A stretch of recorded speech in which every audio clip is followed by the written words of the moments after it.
Welcome to another episode of Technology in a Tent. Very special guest and friend today, David Blumberg from Blumberg Capital.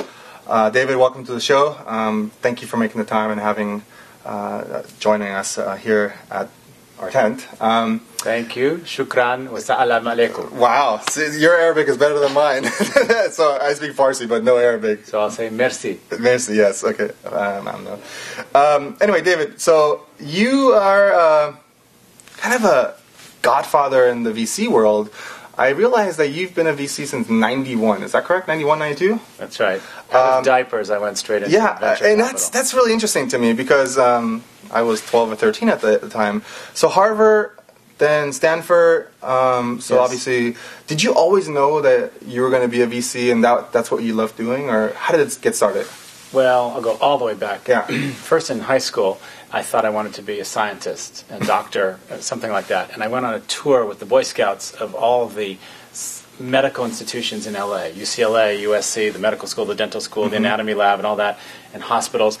And I realized that I didn't really want to focus on sick people and sort of the end of life. I really wanted to be more the nurturer and the builder. And so then my father's an attorney. I thought I wanted to maybe go into law. And then I realized I had very much interest in international issues, global issues, solving problems of poverty, helping people live better lives, etc., have more freedom, and so on. And then I realized that while law can help, it seemed to me that the big change was happening. Thank you. You're welcome. Merci. Was happening through innovation, mainly a combination of science, technology, and business. Those three together were allowing incredible innovation that affected average people and helped them live better lives. Wow. So I said, how can I get into that world of technology? So I moved away from law and I thought I wanted to go to law school, and I thought I wanted to work in government, and I worked 3 summers in government during Harvard, and I realized that's not for me.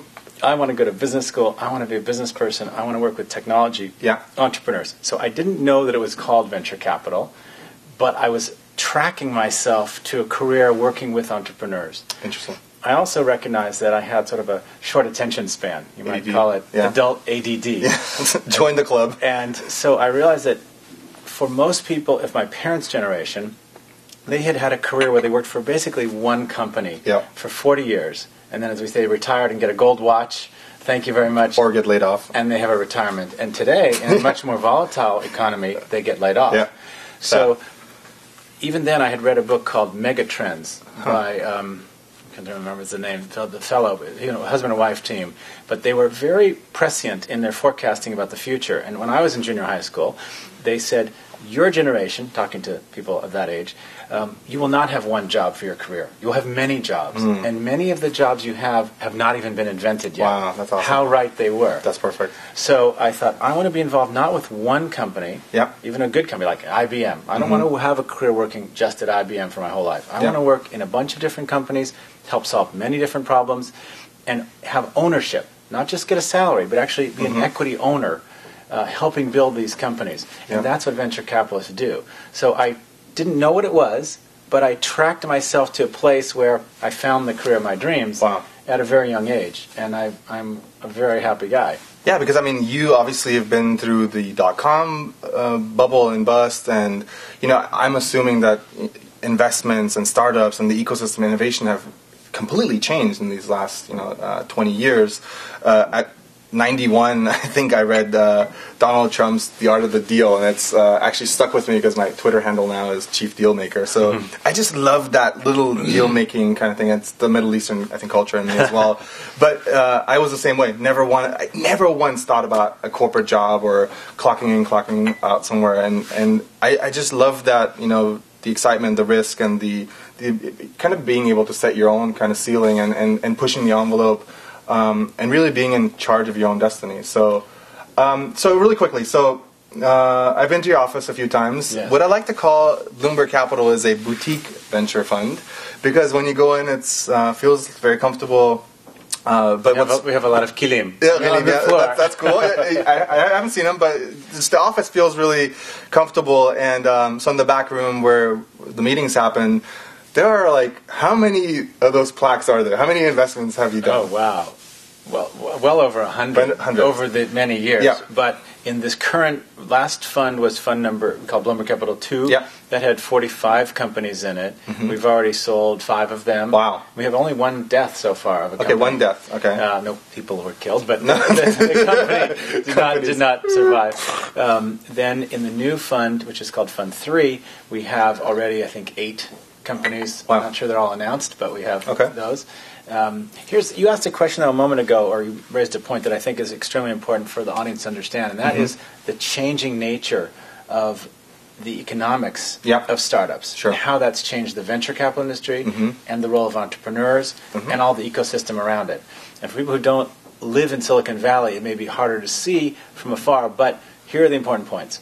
In the last 20 years, or even the last 15 or 10 years, the cost of starting a company in software, I'm talking about mainly software, has dropped probably 70%.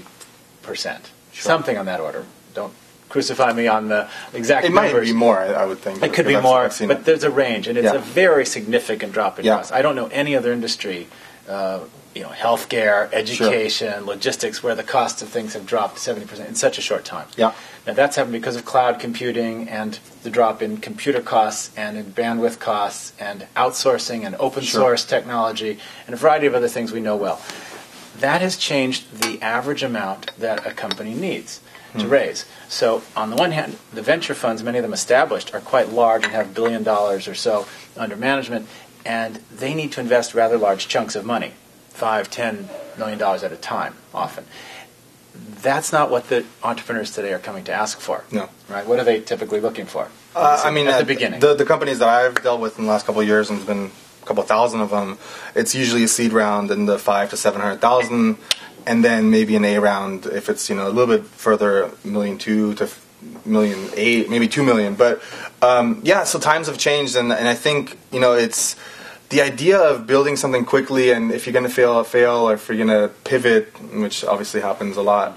Let's explain. Pivot, to somebody who doesn't know the terminology, means basically change direction. Yeah. It doesn't mean throw it away, but it says learn from it and move on to a new direction. Like pivot comes from really, you could say, tacking in sailing. Yeah. If you're sailing a boat and you need to catch the wind, you turn. Yep. You don't turn around and go back to port just because the wind is going the wrong way. Or keep trying to muscle your way. But you tack or you pivot and help you get forward. Yeah, and I think, I've seen a lot of early stage companies, I think a lot of people fall in love with their vision or their idea, and then they try to bulldoze their way, but the ones that can pivot quickly and iterate and improve and optimize really their process, become more efficient, those are the ones that can really make changes quickly and adapt to the ever-changing landscape. And you talk about 20 years, just in the last year or two, business models are changing, the tools that are available are constantly changing, and so you really have to be sharp and quick. And so I'm assuming at the higher level it's the same for you as well. Yes, right? You asked about another point that I want to come back to. You said a couple things about the changing structure of VC, and it must have been so much different in 1991.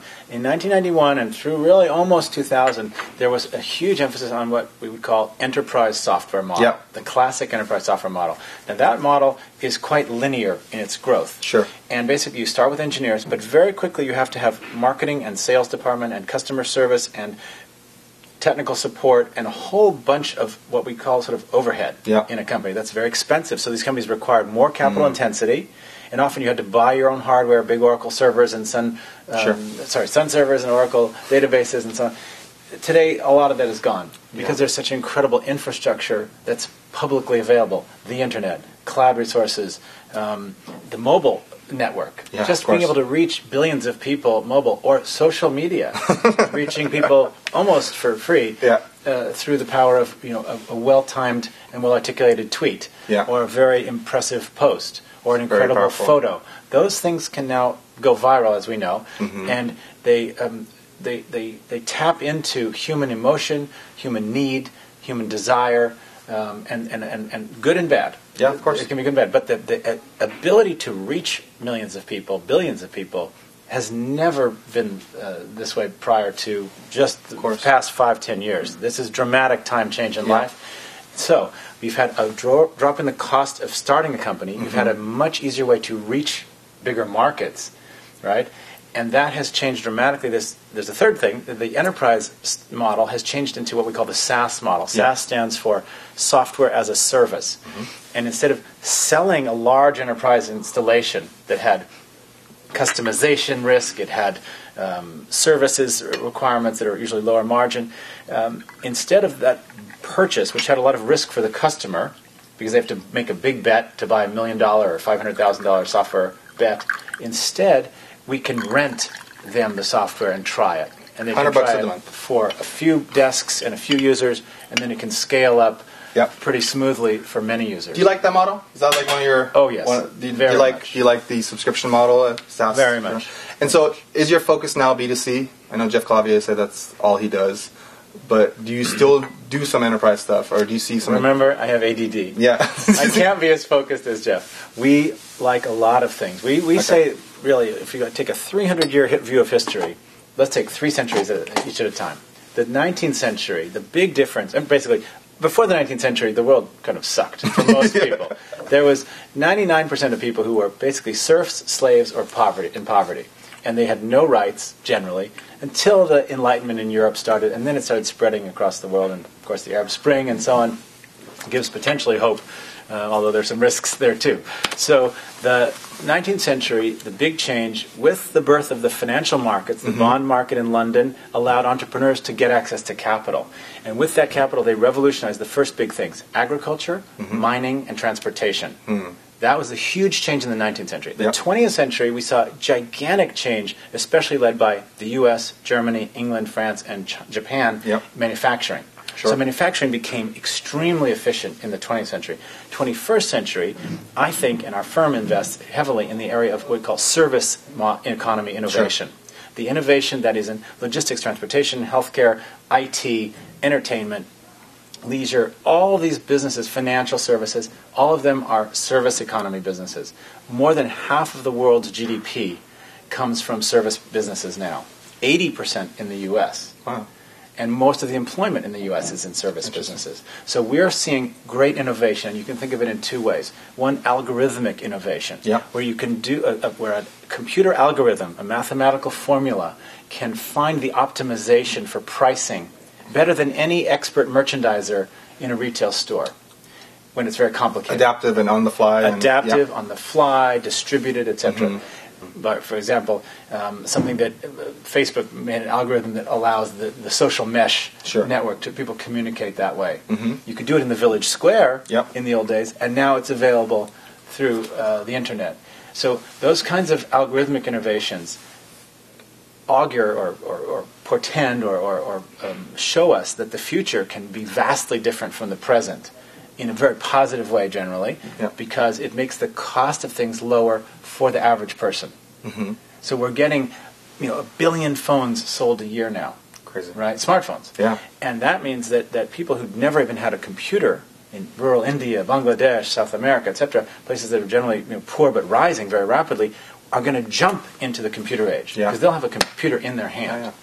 So extremely exciting, and that changes the whole game for companies we're investing in. So instead of investing only in B2C, which is a good place to invest, we also invest in the platforms that are I know you mentioned that before. B2B. You like platforms. And we're doing a lot in financial services. Sometimes that's B2B to C.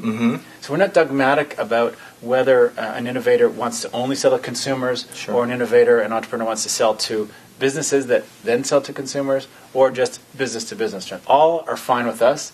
We think often the entrepreneur is better. And where's your what they call your sweet spot? Like what it's is like? Funny. You just mentioned the size of C deals and A deals. They're exactly parallel. Okay, so I did a little research, but no, I know. We obviously invest in seed between usually 500,000 and $1 million, and a typical A is between 1 million and 3 million. Okay. And I don't think we're that different from the market. But you're still a relatively, compared to Andreessen and Sequoia, you're a small, a smaller fund, and so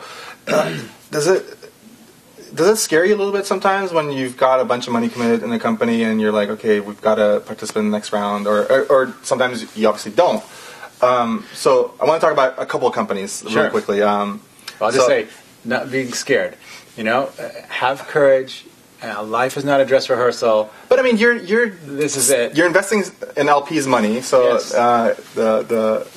target is on your head. You're responsible for making these decisions. And so, I know John and Anchor and your team, obviously, they do a lot of work as well as you do. But in that moment when you're about to write that check, is it excitement? Is it fear? Is it, what does that feel like? That's an excellent question. And I have to say that I take a cop-out answer. It's a combination of the above. Okay, good. It is definitely excitement, and there's definitely some fear. And there's a joke that entrepreneurs or venture capitalists or investors have only two kind of glands. They have a greed gland and a fear gland. And when the greed dominates, they invest, and when the fear dominates, they say no.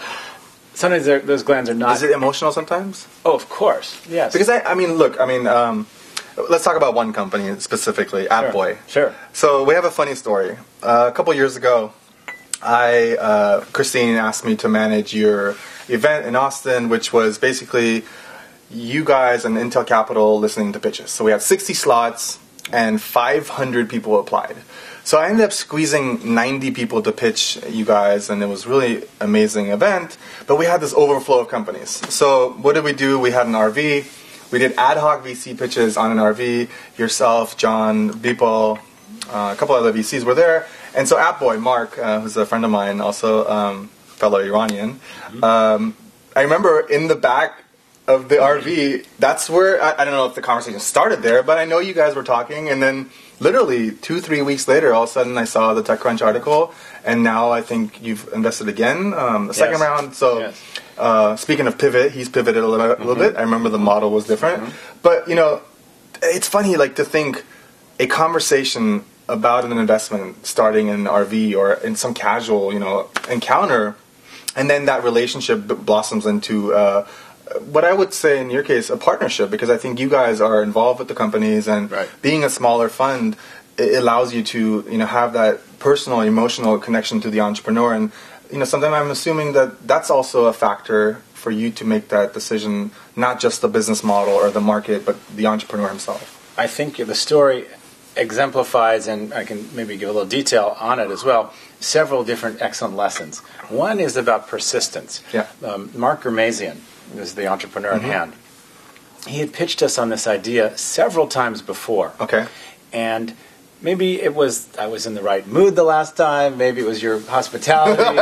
Maybe I had too many drinks at South by the night before, and I was still too happy. I don't know exactly what it was, but I think also, let's give him some credit. Entrepreneurs' ideas evolve, and a pivot often means moving to a new and better offering for the customer or the potential market. And so I think by the time he met, he sketched out a vision that I thought was big enough. The prior versions that he had told to us about, I thought they were intriguing, but I thought that the company would be small. And as he grew the vision... Really quickly, back then it was in-app check-ins, wasn't that it?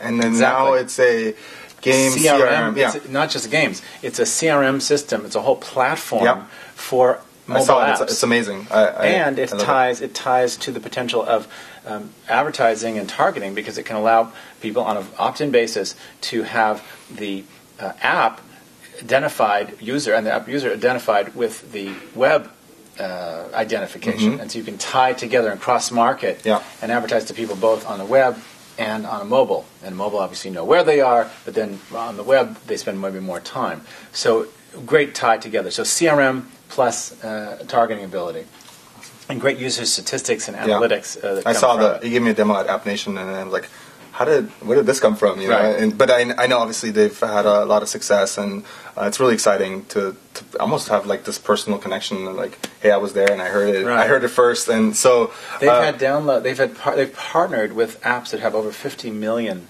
Download users. So they're great. That's another example for your listeners.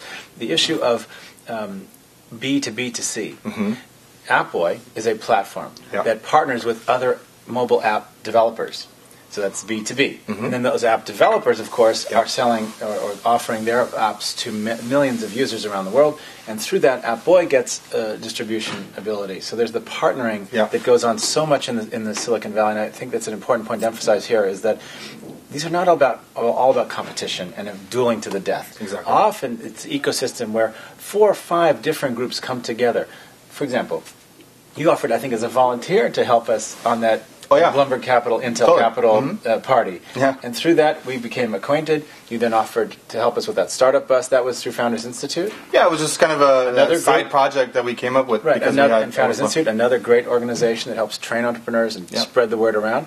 And so you had that, so I happened to be there. Then while I was sitting on the bus looking with Mark Armazian, I saw out of the window a guy that I know who's an investor in our fund and an investor directly in deals, very smart guy. Called him over, hey, Alex, come on Alexander. over. Yeah. Alexander Lloyd. Yep. And then he was walking with a guy from Microsoft who specialized in To the mobile, Microsoft party. We ended mobile up going apps. together, exactly. So we all went, he came over, Totally. we pitched it together, Mark pitched them as well. It gave me more confidence because, hey, the guy who heads up mobile apps for Microsoft gave it a thumbs up. Then we all went to the Microsoft party together, Yep. right? I remember that. And so this karmic effect, karma, what goes around comes around in good ways. Throw a bet on the waters is another metaphor, and it'll come back to you multiple times. And so that idea really played out in this example of AppBoy. The idea of, this is one of the things we're seeing less of, is this concept of syndication or collaboration. Again, You're seeing less of it? in the Middle East. You don't see too many That deals. needs to change. Yes, so you don't see deals where there's 5 funds and 3 angels involved. And partially that's because, you mentioned this earlier, people don't believe the pie is big enough yet. So part of what we're trying to do is build a bigger pie, or bake a bigger pie by creating these new opportunities. Right. And again, having traveled to the Middle East in the last year and a half, I've met over 1,000 entrepreneurs, and some of them have these amazing ideas that could be small businesses, but the way I look at it is, if you sprinkle a little Silicon Valley on them, they have potentially billion-dollar businesses, global businesses, and based on the lack of these connections, so a relationship with an angel or an investor or Microsoft, these ideas may never get there. So part of what we're trying to do is create this bridge. Right. So I've met about 500 companies, and Awesome. only 5 of them had any U.S. connection at all. Investor, mentor, Really? board member, anything at all. So what we're trying to do is really shine a light on these companies. And so I think we mentioned to you, we're running an Indiegogo campaign, Yes. $250,000 to actually fund companies to come here, to learn, to co-work, to expose, Fantastic. to showcase, to pitch. Right. So I've done this with a few companies already. The issue's been the team's not here. They partially don't understand the culture yet, 100%. But that's what we're trying to change. We're trying to build this two-way communication. And what's really interesting is a bunch of my friends who run, significantly sized businesses here are now looking at the Middle East to expand. Brian Wong, for example, he's now reaching out to game developers. I actually connected Mark with my friend Noor and Jordan, who runs the Jordanian Gaming Task Force. Has I think 11 or 12 million downloads of his games. So look, I want to be that bridge, and PITME, peace in the Middle East or progress in technology in the Middle East is a bridge, and that's the communication we want to get going. So a couple more questions. So you talk about these checks that you write, and you have fear, and you have emotion and greed, and like what's that moment look like for you? Like that gut feeling? Is it gut? Like that you just say, what? There's something there. You've looked at the numbers. You've looked at the deck. You've done your diligence. Well, I want to pause and just go back one moment. Sure. There's something else. I said the fear and greed a little bit as a joke, but there's something else there, and that is about changing the world, making a difference. Of course, having something that you're part of, that you're building, that's going to be really big and important in a positive way. I think that's the thing that motivates most entrepreneurs that I know. They're not just greedy. As a financial institution, I have to return capital to my investors. Fiduciary duties. I have fiduciary duties. My investors entrust a lot of money to me, and I have to make a multiple on it because it's risky. The venture capital industry does not have 100% winners. Far from it. Right? Fraction. It's a minority of the companies that we invest in are big winners. And so we do take big risks. So there is definitely some gut. I think the gut is informed, though, by what I would call very significant training in pattern recognition. We've seen this movie before. How does it end? And if the product market fit is not right, it's generally going to end badly. Because the product market fit is generally what is where the road meets the tires. Sure. That's a bigger problem generally than financing, because financing will come if there is a good product market fit that can be shown to be and articulated. The other thing that people sometimes think about is, oh, it was a technology failure. We don't see that much. While there are cases where technology doesn't work. Well, the whole idea of pivoting is hopefully you can change it and improve it, and some. I mean, I'm assuming that by the time you've raised some money and you've built something, I mean, maybe Color is an example where it didn't go exactly. That was a company that was highly funded. Yeah. But what I would say is it was probably not the engineers that screwed up. Exactly. It was probably the choice of product and the market at this time in history in the United States where they were trying to go to market that just didn't get enough traction. We got ultimately all companies have to satisfy something new. People that want something better, cheaper, faster. Yeah. It has to do something that some other way is not satisfied already. Yeah. So that's an important thing. Then let's go back to the Middle East for a moment. We have quite a bit of experience in the Middle East. Most of it's been in Israel, where we've invested in dozens of companies over the years. We've also invested in companies in Turkey. We've looked at companies from Egypt, from the United Arab Emirates. We've seen some Saudis. We've looked at very close. We tried to invest in a Saudi entrepreneur who had moved here. Somebody else won the deal, so we missed that one. But we're very open to it. We don't believe that brains or good deals are located only in one people or in one geography. We think they're all over. Yep. So right now we're operating in San Francisco, New York, Berlin, and Tel Aviv as our main areas where we find deals. But we have deals in India. We have deals in Vancouver, Canada. Awesome. I just came back from South America looking at several companies in Colombia. We're very open to the Middle East. But one thing you said is very sad to me, and that's that only 5 out of 500 of the Middle East entrepreneurs have ties to the U.S. Think about the food market for them. If people only ate food from their local area, people would starve all over the world. Yeah. We have to trade with each other. Of course. Think about the oil markets that are very important for the Middle East. If they only sold oil locally, there would be no market. They have to trade. Yeah. We have to trade. So we have to trade ideas. That's what the Internet revolution is about. Yeah, totally. And I think what you're doing at PITME is an extremely important thing, maybe beyond even what you can imagine. It will not only bring peace in the Middle East, it'll bring peace in me, peace in the me. Sure. It helps the individual think that they are making a difference in a world that's often turbulent, violent, confusing, sometimes depressing. But if you follow that inner star that's guiding you to do something important that makes a difference, that can make your family and you well off financially as well, that's a good thing. But you're also helping many people with a product that you're getting out to market. So I would urge entrepreneurs to continue the fight. It's a battle, but it's a battle that throughout history humans have wanted to fight wherever they have been. It's called the hero's journey. Sure. And you're on this arc. You're born in kind of maybe not a very impressive place, and you don't have necessarily a lot of advances and so on. It's difficult. But you go out on this journey, you hear a cause, you want to fight the battle, do something great, then you give back to society. Yeah, totally. With what you've won. Yeah, even myself, I've pivoted, I think, 3 times in the last year. The original obvious idea for me was a fund. And I thought, okay, there's plenty of money in the Middle East. Again, raising a fund is difficult. And Winblatt once told me that she had 135 meetings to raise her first fund 20-something years ago. Sure. But I've met 100 high net worth individuals, and we spent hundreds of hours, doing the financials and presentations, and I never pitched anybody. And I realized that the path that I'm on is the correct path, or it's a great path. Yeah. I was just trying to use the wrong vehicle. Right. Because at the end of the day, I'm not even good with money, and I try to be an investor, and maybe I'm a little bit of Dave McClure, but because I've seen so many companies, I think we might be out. But the bottom line, what I realized recently was to create this educational component to help the entire ecosystem would be much more beneficial, and it would still allow me to do everything that we as an entity want to do by connecting the bridge, the Middle East and the U.S. or globally, by shining a light and getting exposure to people going in both directions. And so, fantastic. Even myself, we've had to pivot. It's been tough, and finding out your revenue model and finding out how this is going to work.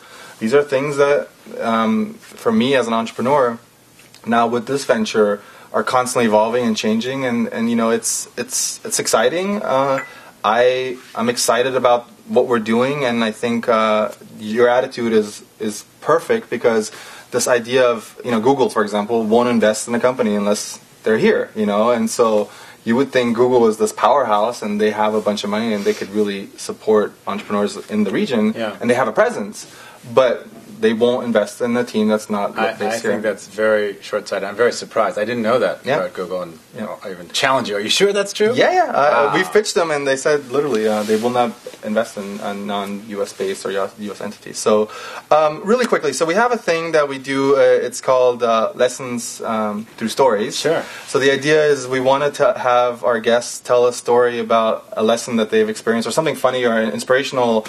And so I think your topic that you said the story, was it around social media? Yes. This was back a couple years ago. I had the very great honor and privilege of meeting with an extremely elite, affluent, powerful group of leaders from the Muslim Middle East. And I won't name the countries, but they were the biggest of the big and very important and impressive people, and very connected and wise and experienced. Had gone to universities in the West, so they're very familiar with Western culture. But during the beginning of the Tahrir Square Arab Revolution in Egypt, there were some questions about what was going on. And so one of the senior people at the dinner asked me, David, you're from Silicon Valley. These young people in the street, they're using mobile phones, they're using something called Facebook, they're doing Twitter, they're chatting, SMS. What is going on? What does the social media mean? And I thought, how do I explain this to people who really haven't been on the internet very much? Because they haven't done, these are older gentlemen. And so I said, well, how many of you are fathers? And most of them raised their hand. And I said, all right. Now, when your children were very young, toddlers, 2, 3, 4, 5, 7 years old, were they good children, obedient? Oh, yes, very good children. My son's very loyal to me, and they talk nicely to their mother. Very good, very good. And I said, and what happened when they became teenagers? And then their faces turned down, and they would, it became so difficult. They want to play with their friends. They don't talk to my mother. They don't talk to their mother. They don't talk to their father. They don't listen to us. They argue back. They just talk with their friends. And I said, that is social media. Wow. That is essentially a peer-to-peer network. Yep. Children talking to children, or young people to young people, peer-to-peer. It's not the traditional structure of the Arab Middle East, which is more hierarchical and patriarchal. And it's a different communication network, and it will have different implications for society. And then the gentleman said to me, David, that is the best explanation of social media I've ever heard. Now, David, second question. How do we stop Facebook? Well, I don't think that's possible. Facebook. That's my answer. And look, with due respect, sir. That's I guess the world and communication evolving and changing. And look, I'll be honest with you. I don't use Facebook. I don't have a Facebook. Now, it's part of a master plan I have for a PR stunt someday. But and because of my ADD, I think I would spend way too much time on Facebook. But literally, I know how powerful it is. I know, what you can do, and how quickly you can communicate and spread the word and get a message out and really engage with your audience, with your peers. And that's allowed communication to fundamentally change in the last, especially in the Middle East, since Egypt. And so, look, I know Facebook penetration, Twitter penetration, mobile penetration in the Middle East are all three rising and probably quicker than anywhere else.